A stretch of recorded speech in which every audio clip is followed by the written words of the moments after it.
welcome back to Return to Pali, the Unreal expansion. This is part 5 now, and we are steadily working our way through this campaign, and I'm seriously enjoying every single second of it, which is something that I don't really say all that often when it comes to longer than average games, but to be fair, this is not longer than average. It's actually a very average length. It's a little longer than what I consider average for my preferred game length, but it is very much a short campaign by most accounts.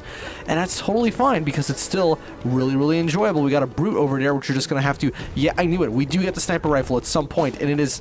Oh, it's not here. Okay, it must spawn here when we come back, because yes, we're going to come back to this area later on, I believe. At least if I remember correctly from my last few playthroughs of this campaign. Because yeah, I do play this multiple times. Like, it's really fun. There's this particular... I'm not sure what kind of charm, how exactly I can describe it. But essentially, it makes me feel like everything here is like constructed out of a set, and I know it's not just because of the visual style, because of the, the primitive models and stuff, that it feels something like out of a Lego set, but it's not really that Lego-y. It just makes me feel nostalgic in a way that doesn't make sense because I only recently played this. Like, yeah, it's true that I'm nostalgic for games that kind of look like this thanks to the indie boom of the early 2010s and late 2000s, where games with more simplistic visuals started to become extremely popular, and that's when I was growing up, so obviously I'm going to feel a sense of vicarious nostalgia in a way towards games that look like this, despite the fact that at the time of release, this wasn't indie, this was cutting edge, this was AAA, this was like the best we could do, basically. Well, maybe not by 99, but by 98 for sure. And I'm pretty sure this is an area that I'm not supposed to, because we're supposed to enter the factory, right? But I am going to try and work my way over here just to see what kind of goodies we can get. And I'm going to check whether or not I can walk into that door, because it still might be, I don't know, I don't remember exactly what I'm supposed to do, but I think I'm supposed to enter a factory area, which is one of my favorite levels in the game, actually, not just because the music is absolutely fucking phenomenal in there. I mean, the music's great here, too. The whole soundtrack is just fantastic, and this, I believe, is an original composition. I don't remember it from the original Unreal, so it might be, let's see, no, okay, yeah, we're definitely getting the hell out of here, trying not to get killed by a Titan, because we're not supposed to be here. We're actually meant to go into that, giant, like, industrial area. Ouch! Good thing I did that. Okay, let's just get the fuck out. It's not worth it. I don't even know if there was any extra health there. We're just gonna run. Oh fuck, there's raptors too. Is that what they were called? I don't remember. Predators? Whatever you want to call them. Doesn't really matter though. Yeah, basically, like, PC games from this time had like this almost N64 kind of look to them. And you know, it's funny because the file format that is used for the music in this game, mod, you know, wouldn't it actually be possible to play this on N64? Or at least... because it uses sampled MIDI audio instead of like actual proper sampled music. And by sampled, what I actually mean is music with a real sample rate, and it's like an MP3 or a whatever other file format. I don't know. Let's see if there's we get a log entry from our character. I think we're not going to get one though. I think it's just going to cut straight to the next area.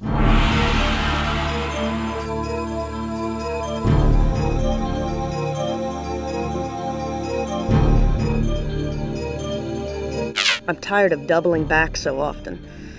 Every time I make some progress, it seems I have to jump through hoops just to stay even. I know I'm getting there, but it's tough going. 2 steps forward, 1 step back. 2 steps forward, 1 step back. Actually, it's 1 step forward, 2 steps back. Oh, shut up. Pteridium processing and purification plant. Oh my god, the music. Holy shit.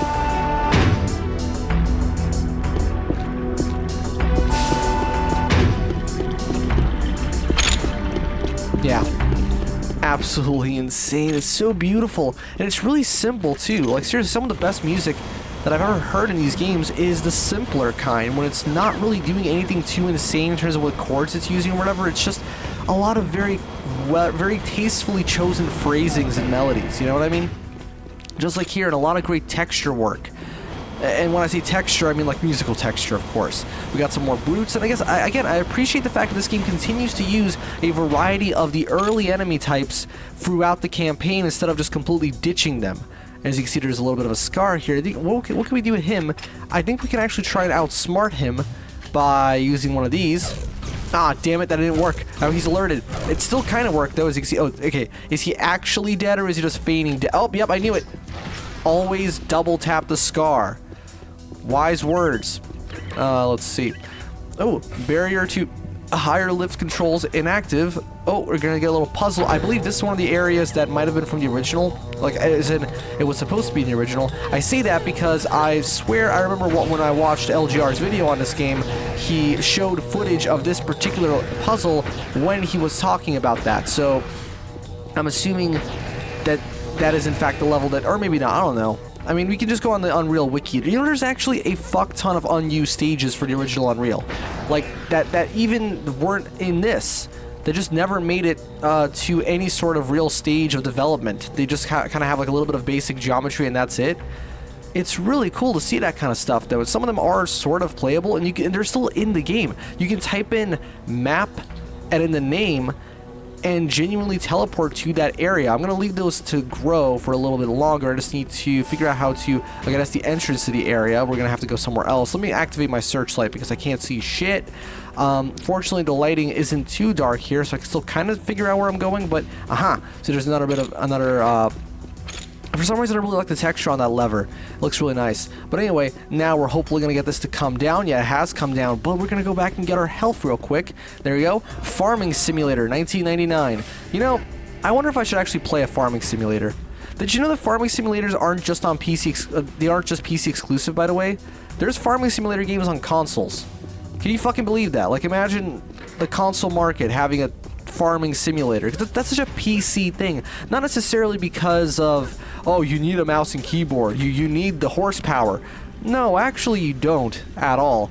At least not to the same extent. It's more so a matter of the target audience, right? Because the thing is, the difference between PCs and consoles still very much exists. Yes, PCs can obviously be way more powerful, but there's not enough of a difference for it to warrant entire genres being relegated to one platform or the other, like they used to be. Like how back then it was like, you want to play an RTS, you play it on PC. You want to play 4X, you play it on PC. You want to play a platformer, you play it on console, right? There's PC platformers at the time, but you know, not that many, and they're not that great, right? Nowadays, it's not so much about that. It's about the target audience, the kind of people... Oh, for fuck's sake, let's just go ahead and go through this. The kind of people who are expected to buy and play those kind of games. That's the thing about that, you know? Because you can't really develop games for people who just aren't going to want to play them. It doesn't really make sense. So you want to research your market and figure out, like, okay, so the people who buy this thing are more likely to be into this thing, right? So... I don't know how many people who buy game consoles as opposed to building PCs for gaming. PCs for gaming. I've never liked the term gaming PC. Just call it a more powerful than average computer. Because it's not as if you can't do anything else on it. You know, and it's not as if you can't use a computer workstation for gaming. I mean, it's not optimal because of driver issues and...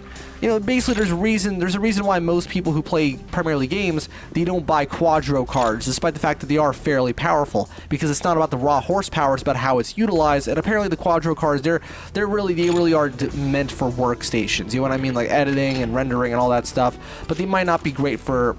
I mean, I don't know, maybe their OpenGL compatibility isn't that doesn't really matter. I've never used one myself, because sometimes it seems tempting because it's like, ooh, it's not quite that expensive relative to what the specs you're getting, right, compared to something else, but then you gotta understand what it's meant for, right? So if I were to build a PC exclusively for editing and rendering and stuff, okay, sure, I'll do that, but I'm not about to do that. I don't really have to be honest. Although, it is a little tempting because... You know, I could be rendering something while I'm recording footage from a different game, right? That could be really useful. Although, I do have another PC lying around that's not too bad in terms of specs, so I could just use that one as a rendering PC, you know, just edit and render on that, and while that's happening, I can record on this one. I probably could do that, but, I don't know. Because it technically isn't mine. I mean, I built it. I bought it and I built it, but it's not actually mine. It's my sister's. I built it specifically for her because she wanted to play some games, and I was like, fuck me, I'm dead. What? Oh my god, we spawned all the way back here. Jesus Christ. Okay. Yeah, okay, I'll see you guys in a few minutes. It has been 0 days since our last incident. That's oddly fitting for what just happened to me. But anyway, what was I talking about? Oh yeah, PCs. You know, it's kind of fucking insane to think that when I was her age, I couldn't even fathom the concept of a computer having more than like 4 gigabytes of RAM. You know what I mean? It's just crazy to think that, like, and her PC isn't even, you know, that great because I wasn't about to spend a lot of money on making it, but it's still a badillion times better than what I had at that same age. You know what I mean? And it's crazy because they probably take it for granted, kids like that, you know? It's like that they can just play all their games no problem. Even if it's not like the top of the line or anything, it's just everything works. Back in my day, I was lucky to get shit running at fucking 480p. Okay, it's not exactly true, but you know, still. It's just kind of weird to think about how standards and, like, expectations of hardware and such have changed. I mean, like, that thing can emulate frickin' PS2 no problem. It took until recently for PCS62 to get good enough for anything below those kind of specs to, what am I even talking about? I don't know. Weird stuff. Those don't do anything, they don't explode, that's disappointing. But anyway, I really hope I'm not missing, like, any one particular weapon that I might need, because I kind of no-clipped all the way back here after I died, because, I mean, really, why shouldn't I? Oh, fuck. So I'm pretty sure I didn't pick anything up that was necessary. I didn't get the sniper rifle, but I can always summon it anyway. There's a summon command for that, so I can just go summon rifle, and I can just get myself the sniper rifle back. But yeah, so far the level design here is just absolutely fantastic. It has a really great mix of, you know, just enemy encounters in closed spaces and little parkour platforming challenges, which I find really, really engaging, right? I think, are we going to get a loading screen here? Man, I'm so low health. I really want to just summon myself. No, we're not going to get a loading screen. I really just want to summon myself some health right now, but I'm worried that I might, you know, make the game a little too easy at this point. It's just, I don't want it to be I don't want it to be cheap at the same time, so it's like, it's a balancing act, right? And that's the difficulty when it comes to PC games. You always have that, PC games of this time period that are designed this way, because some games don't let you do that, but still, it's so tempting, you know? Even some newer Unreal Engine games like Sprawl that I played a few months ago. That game was great, by the way. You really should check it out. I hope you did. Not many people have seen the series so far, to be fair. It's not quite as popular as Sonic or Mario, it seems. Like, really, like, Sonic and Mario do well, unsurprisingly. And also Focus on B. I'm really happy that Focus on B seems to be, you know, a little bit more successful than the rest of the videos, because, you know, it's a really cool little idea that I came up with. It's not an original idea, not in the slightest, but it's a great compromise, because there are so many games that I don't want to Let's Play, but I still want to do a video on, right? Or games that I feel would, oh no, actually, there's also some games that I feel like would be wasted on a Focus on B like this. I would never Focus on B this, I would do a full playthrough, which is what I'm doing right now. In this area, what we're supposed to do, I believe, is find a, well, of course, we find a switch. What else are we supposed to do? This bit always kind of confuses me because I love this gradient. I don't know why, but that just looks really cool to me. And now we're going to have this blow up. Right? There you go. For some reason, I always get really confused when I reach this section of the game. As in, I always get to a certain point where I turn myself around and don't go exactly where I'm supposed to, despite the fact that it's pretty clear as to where you're supposed to go. You know, I keep thinking that's not where you're supposed to go, and then I get confused. When in reality, I'm pretty sure I'll have no problem. Obviously, at this point, they want you to go in here because, duh, the area just opened up. That's Game Design 101. Now, I'm not sure if I have to go left or right, as this area is completely blocked off. That looks really freaking good. Look at that. You can really appreciate the attention to detail in these environments. And I feel like this is one of those levels that might have been intended for the original campaign. Look at the rippling. That's some Quake 2-ass stuff right there. Anyway, there we go. We're going to make our way through here. Okay, this staircase has always been super jank to try and jump up. There you go. This is a very Half-Life-esque moment, which... actually, no, the original Unreal came out before Half-Life, to be fair, which is kind of crazy to think about because it almost feels more fresh and innovative, even though Half-Life is amazing as well. Let's see if there's anything else for me to explore here, or specifically, I mean, if there's anything for me to collect, like health, for example, because I'm running quite low on that right now. Let's quick save real quick. Oh, God. Okay, yeah. So what you're supposed to do here, this is the bit where I always get confused and lost for some reason, when in reality, it's super easy. Here's what you do. There's just a switch you have to hit. That's it. It's always just a switch. Look, there it is. That's all you do. You hit that, and then this will come down, and now you just keep moving forward. I don't know what the hell was so difficult about that, but for some reason, I would always have a very hard time figuring out where to go at that point. I don't get it. Oh shit, there's a scar right there. Is this gonna go down? It better not. There you go. We're going to just shoot him. Try and avoid. You're going to want to... Well, I don't really know what you're going to want to do as far as just duck and cover, right? You want to utilize the fact that he's a projectile-based enemy, which means that you actually get a pretty good chance of dodging his projectiles, even if it seems as if he's really close to you. It's not that big of a deal, though. What do we do here? We have to take these guys out. How the hell do we do that? Oh, like this. Pop. There you go. Dead. We hit this giant button. Look at these circuit boards, or whatever these are. And then... Oh. Whoa, look at that mechanism. That's really cool. Look at those movers, man. They had a real fun time with those, I bet, because they're really cryptic to use in the engine. Okay, they're not that hard to use, but still, why would you keep one of the most fundamental functions of that item, of the mover in the engine? Why would you make it a hidden property? It's a hidden property, the key position, the thing that makes it so it moves. You have to, like, look into a special fucking sub-menu for it to work. And it's really annoying. Okay, let's see. Hopefully we won't get turned around at this point, because I think that switch we just activated should be enough. There's got to be a reason why there's a... Yep, there we go over here, and this should be the way forward. Of course it is. It's a new area with some nice fog volumes that I can notice. Am I using that term correctly? Fog volume? Because this isn't the Quake engine, so maybe that's not what you're supposed to call it. I have no idea, honestly. I've never used fog in the Unreal Engine. I don't really like the way fog looks for the most part, unless you're trying to go for that N64 look, I guess, because the N64 had a lot of fog. I guess it was just a very simple effect that most developers could pull off, so they just decided to use it. Even though I think some PS1 games can also do fogging. I don't know. Okay, you're just gonna fucking die now, aren't you? There you go, dead. Look at that fire. That looks cool. Oh, the whole level becomes a different color when you walk over this section. That's really neat. No, you're not gonna take me out. Are you dead? What the hell is that? That's his corpse. Okay, we're going to look around over here just to make sure we're not missing anything, because I want to be thorough here. There's another pathway. There's another enemy. I can hear them. I can hear you. But what I can't do is... Whoa, it looks like the part from Unreal 1. Look at this. That's a really cool little throwback. I mean, it's most of the same texture, so I guess that would make sense. That's kind of what happens when you reuse a lot of assets. You run into that potential problem of... I feel like I wasn't supposed to end up there. That's good. That means that we haven't died yet. And, oh, shit, everything's falling apart. Nope, we're going to get ourselves a little 8-ball launcher right here, which I don't really use too often because the rocket launcher exists, which is, I guess, a little bit better because it's faster. Anything that shoots faster is always going to be better. You know, speaking of level design and asset reuse, I'm still super torn on how Sonic Frontiers handles the cyberspace levels. Like, I get that, you know, reusing assets is easy, but... It's one thing when you do that, but it's also another thing when you reuse entire level set pieces and geometry. Because as, like, an autistic-ass Sonic fan, I recognize every single piece of level design. Like, anytime they reuse a green forest, Windmill Isle, fucking, they'll reuse a little bit from... Skyrail from Sonic Adventure 2. They'll reuse a bit from Generations, and it's especially bad when you reuse not only the assets from Generations, but the corresponding level design.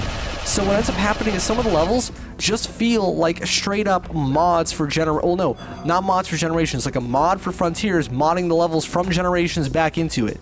That's what it feels like, and man, I get the contextually, oh, it's cyberspace and all that, but it's just so weird. I can't even say like it feels cheap necessarily, though, you know, because still porting those assets must be at least some amount of work, I imagine.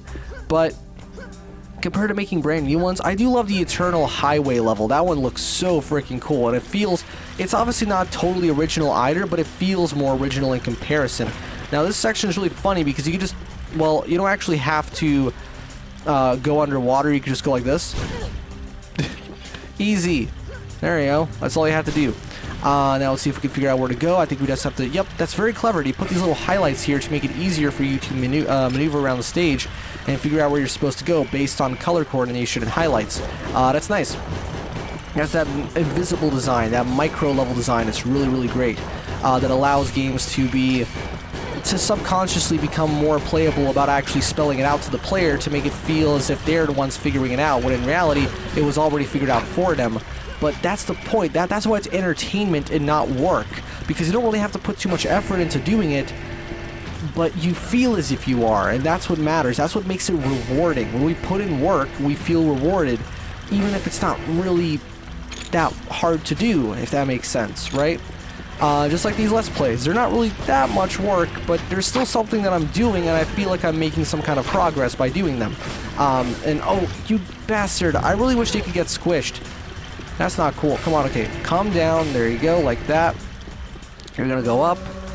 I imagine it would pull that off by just basically making this mover a bump open time to have it go up, but then you put a trigger to bring it back down. No. Actually, come to think of it, it could just be a, what would you call it? It could just stay down, and then you walk over and it goes up, and then they would map a sound effect as a special event.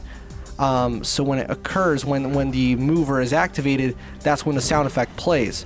I'm not sure. I could just open up the level, to be honest, in the Unreal Editor and just find out, because, you know, that's really how you learn best with these kind of things, because there's basically no documentation online in the original Unreal Engine, because if you type in Unreal, all you get is the newer ones, and it's like, you can't figure shit out. So you basically just load up the levels that were already made for the game and work backwards, you know, reverse engineer them and figure out how they did stuff, and it's really fun. Not like I would ever really use it to do anything with it, but still. We got more brutes here. I think we're nearing the end of the stage and the end of this part, because we've been going on for quite some time. And we're going to try and figure out exactly how we're going to transition into the next part of the game. It won't be too hard, actually, because I think it's just going to be a loading screen, and then a simple... Oh, I remember this section. It's like a really cool elevator part. Check this out. So it's going to go like this. Oh, fuck, and we got a scar, of course. And we're going to fight him on the elevator, which, interestingly enough, doesn't really change our properties. I know FrameRaider made a big deal out of the fact that in Half-Life 2 you don't send yourself careening upwards when you jump on an elevator, but as you can see, I'm jumping on this elevator and nothing's happening. That's because this game figured it out as well. Although maybe it's because it's not going fast enough. I'm not sure. Anyway, where do we go from here? Turn the light on. Obviously over here, and I think we're going to get, yep, another interlude.